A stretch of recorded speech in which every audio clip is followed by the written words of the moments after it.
So the Elder Futhark remained in Scandinavia until about 700 CE. Like the timing of that is hard for them to pinpoint, like an exact timing, but it was around that time they started to see the shift of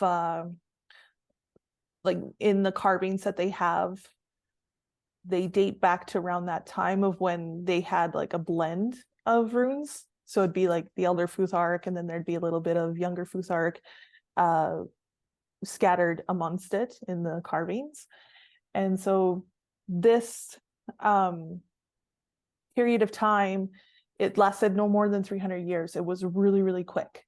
So the writing, how I understood what they, with their explanation, is that the language shifted really quickly, and then the writing system, the actual runic writing system, took just a little bit longer to evolve with the language.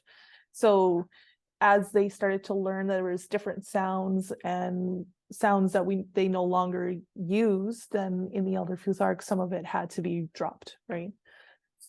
So this was about around the Viking Age of 793 to 1066, Common Era.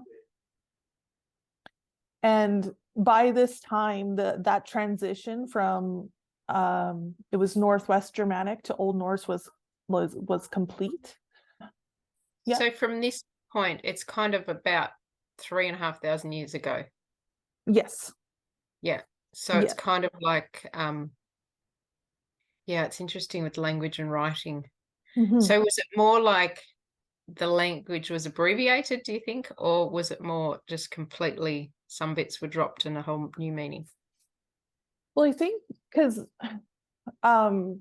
they may have, did an abbreviation for some of the new words that were coming in, because they hadn't fully the writing system hadn't fully shifted yet, right? So they had to find a way to write these new words into existence with the language or the writing system that they had. Yeah.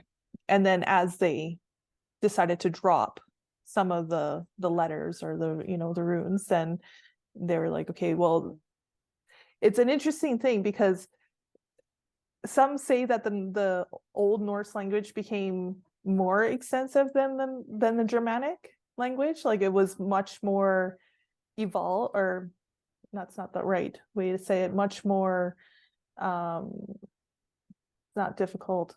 What am I looking for? Complex. Yeah. It was much more complex than the Germanic language, right? So that's what some believe. So it was interesting how with the Elder Futhark, they started dropping some of the runes in order to write out the language of the Old Norse. So that's very interesting. But the opposite seems like it's been tuned and made more simple, but maybe not. Yeah. So perhaps they were using, they made a more simpler way of writing the language. Yeah. Maybe, perhaps that's what they were working on, because some of the letters have, or some of the runes have some of the like multiple sounds to them depending on how they're used within the language, right? So and so you may jump to this at some point, but around the actual meanings, I'm just wondering around the kind of potency with evolution, sometimes diluting it, or as seeming like you're diluting it, you're actually making it more relevant, more potent. Do you think that with like what was happening at the time and what was needed? Yeah, I feel like it just started making them more specific. Whereas, I mean, you can move through the Elder Futhark, and they have, each rune will have kind of multiple meanings to it, right? They'll have a basis of what the energy is, but then you could use Feihu for many things, right? You can use Feihu for increasing, you can use it for healing, you can use it for wealth and all of those things. So they all kind of had a connection to each other, right? Yeah. And the Younger Futhark does have a link between each of the runes as well, but it's more of a flow. instead of it being like all contained in one. Okay. Yeah. Yeah. Cool. And so by the beginning of the Viking Age, all the runes in Scandinavia were exclusively those of the Younger Futhark. But during that transition, there are pieces that have been uncovered that will have like some of the Elder Futhark and some of the Younger Futhark in it. And I think that's where we get this idea that some of the Irulians would use multiple runic systems to, sometimes write in code, right? Because you're used to one specific system, one specific language, but you're not familiar with another, then if you see something written there and then runes that you don't recognize, then it's not going to make sense to you. So, but to an experienced Irulian, they would recognize all of it. Yeah. Yeah. Okay. So this is an example of that, where we have a runic inscription that's got those linguistic changes to the Futhark. It's dated between the 600 700 Common Era, and it's mostly carved in the Elder Futhark, so you can kind of see in there, the differences in there.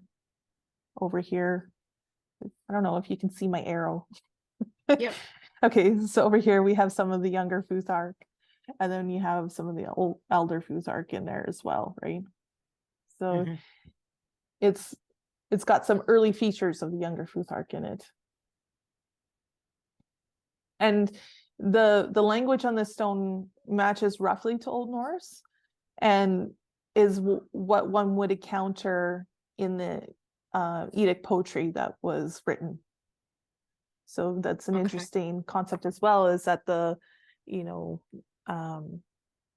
monks and the priests of those times that actually recorded what we know of our stories, the Norse stories of myth and cosmology and all of that, it was written in like this, where you would have the Elder Futhark and the Younger Futhark amongst it as well. So it really was that period of just blending, trying to kind of move, transition. Yeah. And I think perhaps it could have been, it was during the height of the Viking era, the beginning of the Viking era. So that was when they were really starting to expand and travel out and explore and all of those things. So perhaps that had something to do with it, a little bit of an influence to the change. So then we have, in the Younger Futhark, there's actually two different branches, if you want to call them branches. So that we have the long branch and the short branch. This is what it looks like. So the long branch is, the full look at what the Younger Futhark is. The short branch was developed, what I found was that they developed it as a way, because they were lazy. I was just thinking that, it's like, I can't be bothered writing the whole thing. I'll just do a little thing at the top. Yeah. At the bottom. So it makes me think of us with our, with texting, and instead of writing the full word, we do abbreviations or an emoji or something, because it's just faster, it's quicker, it's easier. So, they were doing it back then as well. Just when you think it's all modern, it's still happening. Yeah, exactly. And it was also used for aesthetics as well. So if they were carving something out, and for whatever reason they're like, you know what, it looks better this way. Yeah. But they, during those early stages of the transition, that evolution, it was unstable. So they were still trying to they knew that they had to change the writing system. And so they were dropping runes, and then they were also experimenting with the shapes. So it was, unstable. as we've seen in the last slide, it was very common to write in both the Elder and the Futhark, or Elder and the Younger Futhark, you know, during the transition. Mhm.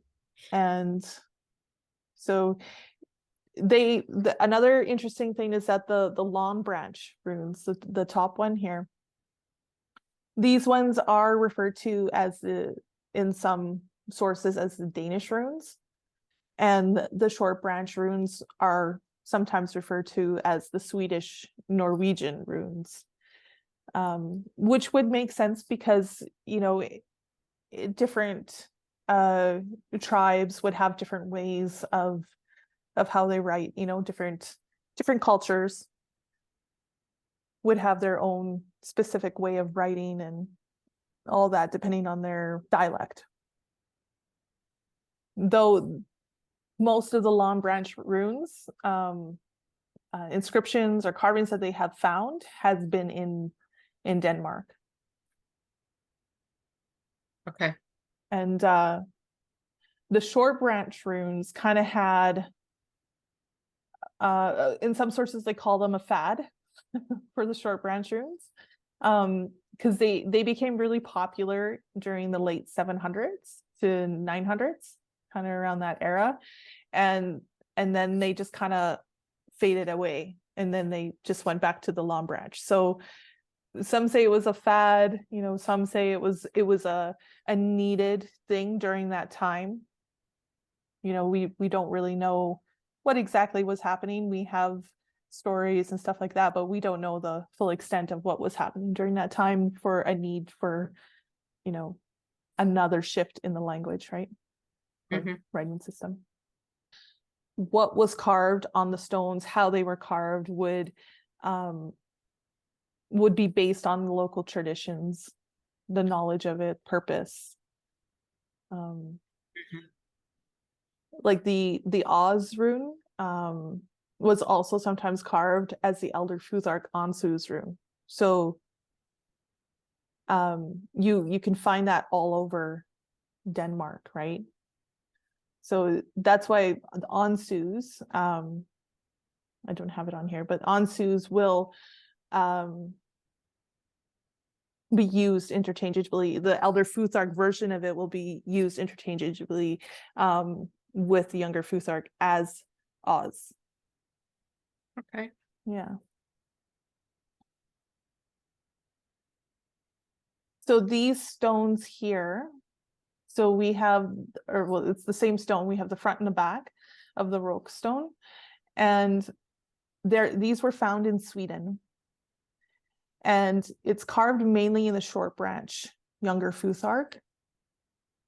The stone can be read if you tilt your head to the left, then that's how you would read it. And then the back of the stone has some Elder Futhark carved at the bottom of the stone. If you just look down at the bottom, you can see it. And the interpretation of the text is still a subject to debate, though most researchers have come to an agreement on how they've been deciphered.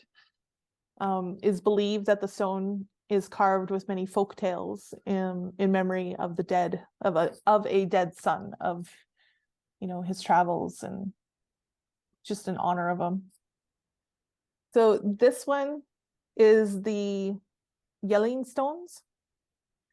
I think it's this one that is encased in glass now, if I'm remembering correctly. These were found in Denmark, and these are carved with the long branch Younger Futhark. And these stones have been strongly linked to the creation of Denmark as a nation state. So the larger stone mentions the conversion of Denmark from Norse paganism to Christianity. And then the small stone mentions Denmark's adornment claim, basically saying that we are a nation, we are sovereign, and it's also in memory to the king's wife at the time. Is it also read to the left, like? I believe so. Yeah. I believe it's to the left. The Elder Futhark a lot of times was written right to left. So you would read it like that. Whereas when the Younger Futhark started to come into play, then we started to read it left to right. Which is more like our modern language again, evolution. Yeah. Yeah. Another part of it, right? Yeah. Why they changed it, I have no idea. We'll never know. Never know why. Just somebody out of the blue was like, you know what? It's easier this way or something. I don't know. Let's confuse our descendants. Yeah. In a couple thousand years. Yeah. Let's just get them talking about it on Zoom. Yeah, exactly. Discussing it, and little I know that I may have it all wrong. Right. No. I don't know. We can I always. reckon you can make good enough feeling into, I reckon that's what is the best we're going to get with. Yeah, exactly. We can do our best in trying to understand it, and that's all we can do, right? Yeah. So the common changes to the Futhark from Elder to Younger, we have the drop. What the runes that were dropped are Gabo, Wunyo, Perthro, Algis, Awas, Ingwas, Dagas, and Thala.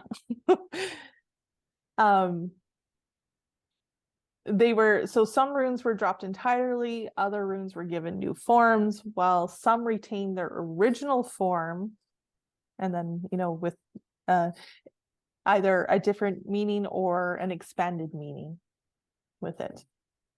And so the forms that changed were Kenaz, Haglas, Yera, Iwas, and Manas. And like I had explained how the Elder Futhark had 24 characters, and then all of a sudden we shift down to 16, and it's like, but yet now we have an expanded range of sounds. So it can be a little confusing of why they started to drop the letters, right? And one rune in particular, Iwas, changed position and form. So just shifted where it was in the Futhark, which is an interesting thing to consider if we think about how the Elder Futhark, each 8 has kind of a theme behind it of the energy that's being offered to us. And so if I had changed position, then obviously there was a shift in the energy that it's going to offer as well, right? Fe or Fi. How do you say it? Fe. So okay. kind of like it is the beginning of Fei-yu. Yeah, like Fe. Yeah. Some people actually pronounce it fee, as in like money fee. I'll charge you a fee type thing. So I have heard it pronounced that way as well. So it still holds its meaning as wealth, movable property, livestock, but treasure has been added to it. This one, the first rune, is very, very interesting in how it maintained that status of wealth and movable wealth for thousands of years, and especially cattle. Fast forward to the Anglo-Saxon times, the meaning of livestock changed, and so it no longer had any meaning. So Feo, the Anglo-Saxon pronunciation of Fehu, almost lost its entire meaning of wealth, because in regards to cattle, they started to more focus on gold and stuff like that. But with the Old Norse, it retained that dual sense of cattle and wealth, because the northern people really had that connection with having cattle as a sign of status and wealth.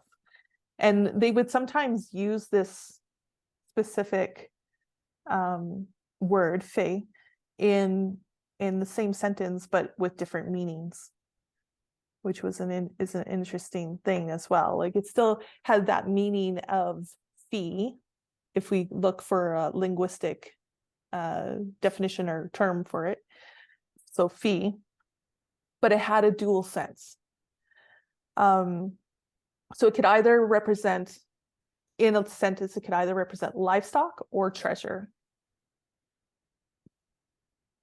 And, wealth, even today, is greatly desired, as it represents power, it represents high honor, reputation. But to maintain this, it also had to be given away, because it was seen as a form of sacrifice in a way, right? So we see how Fae can actually have a connection to sacrifice now, whereas, so that we see that overlapping ways of how Fae, and where Gabo has been dropped, now Fae becomes the sacrifice. And, back in those times, it was expected for leaders to be very generous with what they had. I don't want to speak too much of the English and how they did things, but in the northern countries, it was seen as a real high honor to be a leader that was generous. And it was a hallmark of a great leader, and also a way of maintaining their followers, to keep them, voting them back in, was to be generous with their wealth, and to award their warriors and those who serve them, greatly. Yeah. I mean, it makes common sense, really, doesn't it? Yeah. Yeah. Like the two go together. You've got wealth and you've got power, but if you're generous, then you'll maintain that. Yes. Yeah. So, and that's basically what the energy of Fae is. It is wealth, and it is, that prosperity type of energy, but it's only that type of energy when we aren't grasping onto it too tightly. So it will come to us if we ourselves are willing to let it go. Yeah. And in a way, it can feel contradictory, because as it does mean wealth and increase, power, honor, all of those things, but it also means the sacrifice of it, and none of that means anything without the sacrifice of it. You can have all the money in the world, but it doesn't really mean anything. There's it loses the desire. No. So if someone is holding on to their wealth and they're not being generous with it, they're just accumulating and accumulating. It no longer has any value to them. Whereas if they know that money could disappear at any moment, then, there's value to what they have. And in order to increase anything, there has to be room for it to grow. If you fill a glass of water and just keep filling it without emptying, or drinking some of it to, bring the level down, then the water just overflows. It just overflows in an attempt to create more space. So it itself will sacrifice itself in order to bring in more. So it results in a loss that may not be returned to you, right? Yeah. Whereas if you willingly do it, then there's always a return, to keep a balance. And so in those ancient times, yes, there was the desire to accumulate wealth and fame and honor and all of those things, but it was also expected of an individual to look at it with disdain. So to be like, no, I don't want that, but I do want that. So this is where a lot of the contradictory comes in, is that I feel like it was a way of keeping someone humble, right? So it was expected of an individual to be always striving for the success and the increase in what they have and what they can offer, but at the same time to not want it, if that makes any sense at all. Because I think that when they did attain it, then they were more open to sharing it with those in need. Yeah. If they had that feeling around it. So we have this is the Norwegian rune poem for Fae, and it's wealth or cattle causes strife of kinsmen. The wolf is born, reared in the woods. So, trying to decipher what they mean with all, because in those times it was kennings, right? They used kennings to describe stuff. And so I feel like the first line really speaks to the sensitivity that wealth can create amongst kinsmen. And there's numerous examples in Norse literature that speak to this and illustrate how holding on and greed for wealth can actually create family disputes and dire consequences. And I feel that disdain that was expected for people to feel around money perhaps had a potential way of keeping one from succumbing to that greed. There's one example of the story of, I believe it's Fafnir. I don't know if you've read the story of the serpent, the dragon Fafnir, where a lot of the story really talks about the greed for the gold and everything, but how the story actually starts out is with Loki demanding a dwarf's gold, and instead of just taking what he needed, he took all of it. And when Loki took all of that gold, the dwarf actually cursed the gold and said that anybody who held onto that gold would die. Whoever owned it would death would come to them. And so Loki, hearing this curse, was like, okay, I can't have the gold anymore, otherwise I'm gonna die. So he passes it on to someone else, and their son, it'd be Hreithmar, and excuse me if I don't know if I'm saying that name correctly, but he passed the gold on to him, and then his son Fafnir desired the gold so much that he murders his father to attain the gold. And once he attains the gold, he goes out into the wild and try to enjoy his treasures, but then he decides to find a place where he can just protect his gold and keep it all to himself, and eventually he turns into an enormous serpent. And there's different translations to serpent. Some of the myths call them dragons, but back then it was actually like an enormous serpent. It was seen as a huge snake. And Fafnir's brother wanted the gold as well, so he convinced his foster son Sigurd to kill the serpent. And Sigurd decides, okay, I'll go do it. But once he became in possession of the gold, he started hearing voices of birds and stuff like that telling him to kill his foster father so that he could just keep the gold instead of giving the gold to him. So there's this whole theme of the holding on to the gold, and they're trying to grasp it so hard, but the gold just keeps getting passed on to someone else because it's creating all of this death and hardship amongst the families because of the greed. And you see it still, like you're saying, disputes in families over money and distribution, and definitely causes strife if you're not just sharing like that other part of it. Just generosity, being open with it and willing to help in any way you can, right? I mean, it just seems like it goes easier if you just do that. But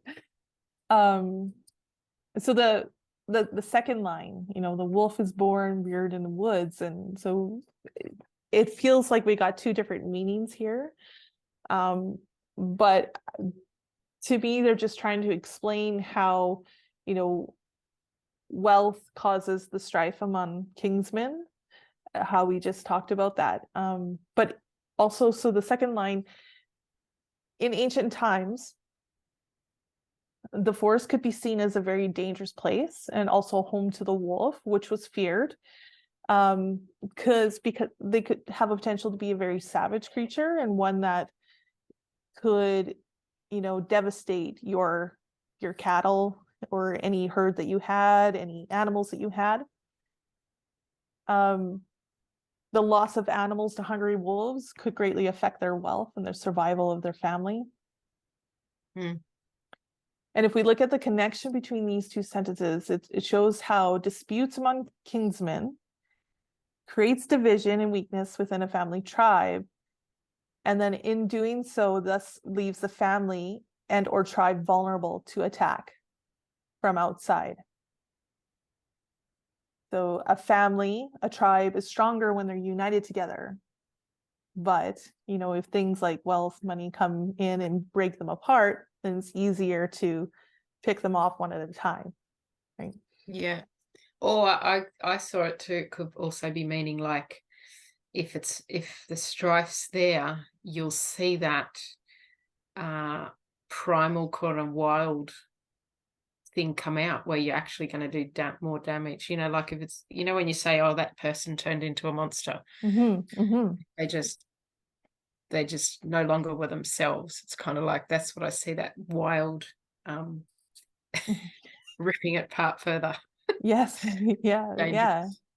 And doing anything that they can to get to the goal, right? Or get to the wealth or whatever like that, to receive it or because you know, like someone will say they've got wealth and it completely changed them. They're no longer who they were, kind of like if it's I think it is an interesting this is where you got to really respect the meaning too of and the I see it as a kind of healthy respect what we're asking for when we're working with any of this. You know, especially around wealth, especially around how it's going to be used for what purpose. Is it just sort of a selfish gain, or why are you asking this? Yeah, you know, be careful. The whole thing, be careful what you ask for, because there will be a sacrifice. There will be some consequence. And what's the intention behind it, right? Yeah, because there's tons of rituals and magic out there that is geared towards increasing our wealth and our finances and all the and abundance and all of these things, which is great. And you know, why wouldn't we want to do that, right? Why wouldn't we want to increase our own abundance and gain more? But like you said, the importance of that understanding of how your intention is gonna be perceived or translated in these realms, because you know, the energy of it is just what it is. It's not going to shift for us, right? It's going to do what you ask it to do. And we need to be ready for whatever is going to occur. So it's not something to be lightly played with, so to speak. As I always say, be clear in your intention. Be very, very clear and as specific as you can in your intention, and think about it before you do it, right? Yeah. So Anne Groes Sheffield, she's an amazing woman who has written a few books about the Younger Futhark and such, and this is a little quote from her, and she says, "To grasp it too tightly invites ruin, and that which is most greatly desired must be given away most freely." So just being open to or not, I guess unattachment, you know, being unattached to it is a good way to be in that energy. When working with the energy, being unattached to any specific outcome.